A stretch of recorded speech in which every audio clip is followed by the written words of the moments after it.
Hey man, tudo bem com vocês? Eu sou o professor Renan Antunes. Você sabe qual a relação entre o IGPM e o INCC? E a sua importância dos dois indicadores em analisar um apartamento na planta? Então fique até o final desse vídeo que eu vou te explicar tudo sobre esses dois indicadores e como eles funcionam ao comprar um apartamento ainda na planta. Lembrando que toda semana, toda segunda e toda sexta-feira sai vídeo no canal. Se inscreve no canal, deixa seu like nesse e segue para o próximo.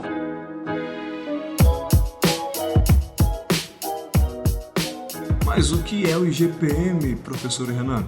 Bom, o IGPM é uma sigla de Índice Geral de Preços do Mercado e atua como indicador da própria economia. Ele é calculado todos os meses pela Fundação Getúlio Vargas, da Faculdade FGV, que é responsável também pela divulgação dos seus resultados. Mas para que serve? O IGPM é usado para contratos de aluguel, reajustes de tarifas públicas e planos de seguros de saúde, pelo menos os mais antigos.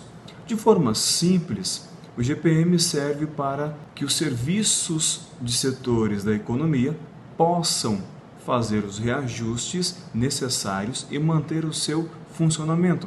Apesar de existirem outros indicadores para isso, como o Índice Nacional de Preço ao Consumidor Amplo, o famoso IPCA, considerado a inflação oficial e calculado pelo Instituto Brasileiro de Geografia e Estatística, o IBGE, o IGPM é o mais próximo do mercado. Aqui precisamos entender quais são os impactos desse índice nos preços dos aluguéis. Bom, por ser considerado um índice baseado nos setores econômicos, o IGPM costuma ser indicado no contrato como base para um reajuste dos aluguéis. E quando não há indicação, ele é aplicado por ser o mais usual. Assim, todos os anos, na data de aniversário do contrato, é preciso pesquisar o IGPM acumulado para calcular o novo valor de aluguel. Entretanto, é necessário destacar que é possível prever no contrato a aplicação de outros índices, como INPC ou IPCA, no próprio contrato de aluguel. Todavia, existem proibições. O contrato não pode indicar mais de um índice e determinar a aplicação do que for maior no período, nem vincular o reajuste à variação de moedas estrangeiras. Outro ponto importante aqui que eu quero destacar para vocês é que nem sempre o reajuste utilizando esse índice, o IGPM, significa um aumento no aluguel. Em 2017, por exemplo, o índice foi negativo em vários meses, fazendo com que os valores de aluguéis caíssem no mesmo período.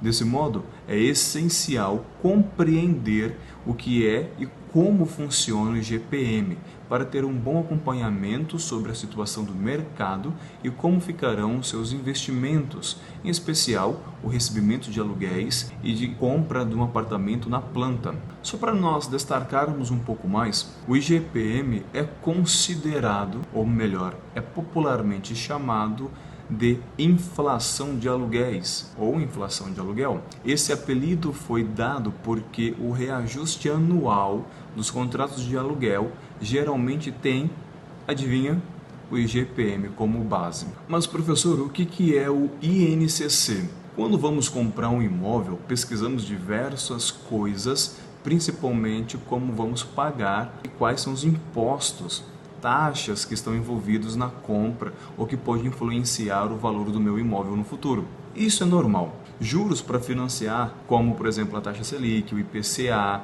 o ITBI e muitos outros, ou seja, tudo nós começamos a analisar para ver se vai influenciar no preço do nosso imóvel no futuro.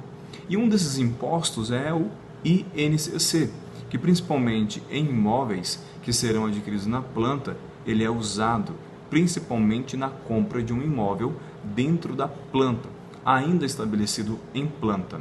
Mas, afinal, o que é o INCC? Bom, o INCC é o Índice Nacional de Custos de Construção e é pago somente durante as parcelas intermediárias que fazem parte de um fluxo de pagamentos do imóvel que foi desenhado em planta no ato da compra até a entrega das chaves.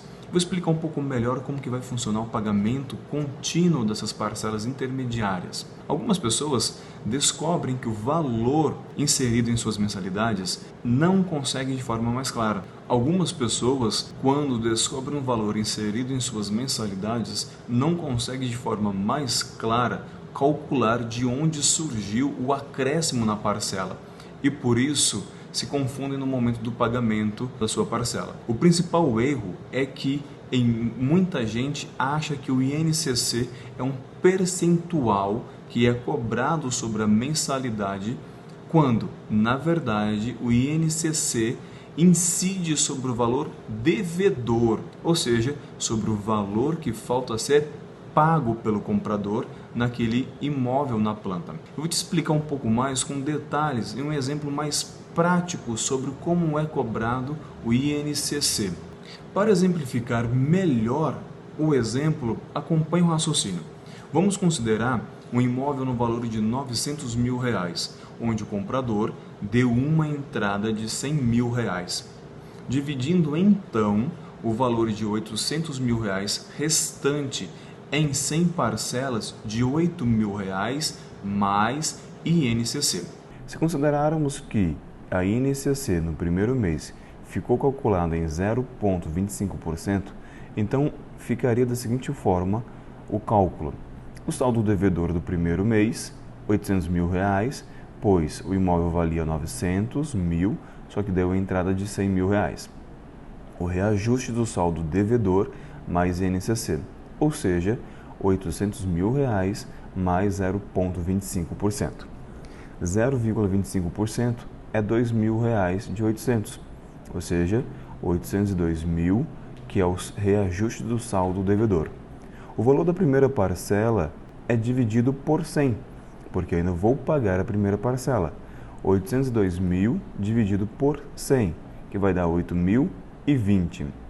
Agora, considerando que no segundo mês a taxa INCC ficou estabilizada em 0,3%, que é quase a mesma coisa que 0,25 arredondado para cima, então o cálculo deve ser feito validando o valor atualizado do saldo devedor, desconsiderando o valor da parcela paga no mês anterior. Por exemplo, seguindo o nosso caso, o saldo devedor ficou em R$802 mil menos 8.020, que é igual a R$ 793.980.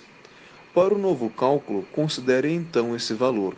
Sendo assim, saldo devedor no segundo mês, R$ 793.980. Com o reajuste do saldo devedor mais o INCC, que seria nesse caso R$ 793.800 mais 0,30%, que é igual a R$ 796.361,94. O valor da segunda parcela seria igual a R$ 796.361,94 dividido por 99, que é a quantidade da parcela. Lembrando que você já pagou a primeira parcela e agora pagando a segunda, que seria o valor da segunda parcela igual a R$ 8.044,06. Quando entende-se a necessidade desses cálculos, podemos então confirmar que o fechamento do contrato deve ser feito de forma clara, sucinta e objetiva, repensando o seu orçamento mensal, para que não haja percalços durante o caminho. Assim, é possível manter a cabeça fria com as atualizações das parcelas, além, é claro, de ter uma previsibilidade do valor que está sendo cobrado ou que será cobrado no próximo mês, apenas fazendo o cálculo do INCC. Mas, Renan, quando que devo parar de pagar a taxa do INCC? Em geral, a cobrança da taxa do INCC ela é finalizada em duas ocasiões. A primeira, na maioria dos casos, acontece momentaneamente. Então, a primeira é quando o empreendimento emite o habite-se, e a segunda, que é quando chega o mês previsto para a entrega do seu empreendimento. Ou seja, você comprou alguns anos atrás na planta, no momento que está sendo vendida para você, passou-se o tempo, vão te entregar a chave para você entrar no teu imóvel. Então, nesse momento, momentaneamente, você para de pagar o INCC. Quando acontece um desses dois eventos, entende-se que deverá ser finalizado o pagamento desse valor. E é nesse momento onde o comprador poderá fazer um financiamento em uma instituição financeira, onde será cobrado apenas o saldo devedor sem acréscimo do INCC. De qualquer forma, é importante questionar ao negociador quando o contrato prevê a paralisação do pagamento da taxa INCC. Afinal, o contrato é quem determina pontualmente o que deverá ser ou não pago pelo comprador.